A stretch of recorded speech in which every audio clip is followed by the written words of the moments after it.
Last night, CSGO's Twitter account updated its banner to this. So what, you might be thinking? But don't say that out loud, for this is the most exciting news Counter-Strike has had this year. Immediately, the speculation began. Counter-Strike. What could this mean? And that full stop. Could this indicate the beginning of the end? New Counter-Strike game confirmed? And so on. The community was in full frenzy. Tensions couldn't be greater. And then the banner changed again. I can't actually remember what the banner was before all this, so I searched back to try and find what it had changed from. One Source 2 speculation thread later, I found this. Look at that subtle off-white colouring, the tasteful thickness of it. Oh my god, it even has a watermark. So yeah, the biggest game on Steam can get people excited simply by posting variations of the game's name and logo. Which is just as well, because that's all we seem to get these days. But some people aren't happy with this. So, desperate for more, one fan adjusted the brightness and contrast of the banner to reveal a blob. Evidently, understanding this was the key to figuring out when we'd be getting the next big update. And being the trolls that they are, Valve changed the logo to actually contain some hidden text. This text teasing that it's a banner and nothing more. Source 2 confirmed. Rather than going through this whole song and dance every time Valve changes their Twitter banner pic, let's construct a hype ladder. And right at the very top of this hype ladder must be Source 2. We don't even know what Source 2 CSGO means anymore. What's it even meant to fix at this point? But remember just how excited people got about the Panorama Oval, and that was just a new looking main menu and in-game HUD. A new game engine would be insane. The internet would break, and likely so would the game. The first 24 hours of excitement would quickly give way to people complaining that the grenades look different or sound the same or bounce the same or differently from before.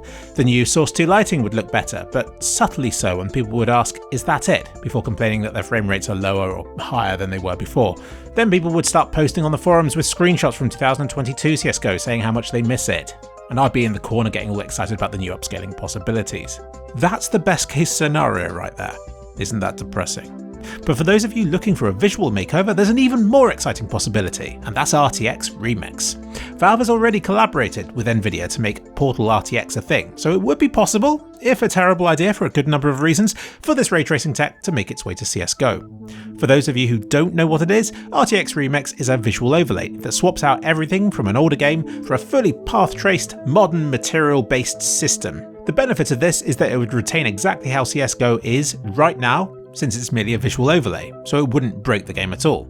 The other benefit is that this is cutting edge tech. It's kind of like endgame stuff, because once you've got path tracing in a game, then how much better can the graphics get? The downsides, however, would be numerous. From the immense slowdown it would cause, the incompatibilities with many existing systems, and also the exploits that it could open up via reflective surfaces and the fact that it's a visual overlay over what's already there, which I suspect would open up all sorts of cheating possibilities in a competitive game like CSGO. So I'm only saying I'd like to see this, not that it's a good idea to add to CSGO. But it would be an awesome tool to add to something like, say, Source Filmmaker. Moving back into the realms of possibility, further down the hype ladder would be something like a new operation.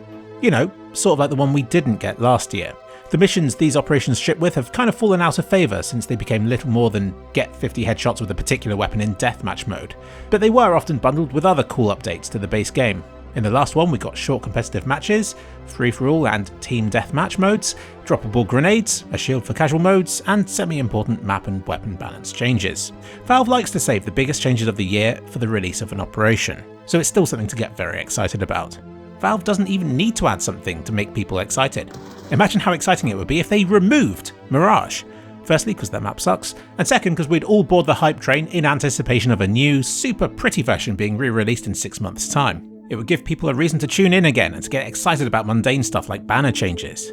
Imagine how excited the community would get if they updated the banner with hidden text underneath saying, "It's just a Mirage." Even a bunch of map or weapon tweaks would be nice, wouldn't it? Especially for me. Now this is a difficult one, because Valve has been there, and they have done that, and they've been punished for it. When they experimented with releasing new weapons like the revolver, they were deeply criticised when the weapon proved totally unbalanced. They've tried forcing updates to existing weapon categories, like that one where they made all the rifles less accurate in an attempt to nerf spraying.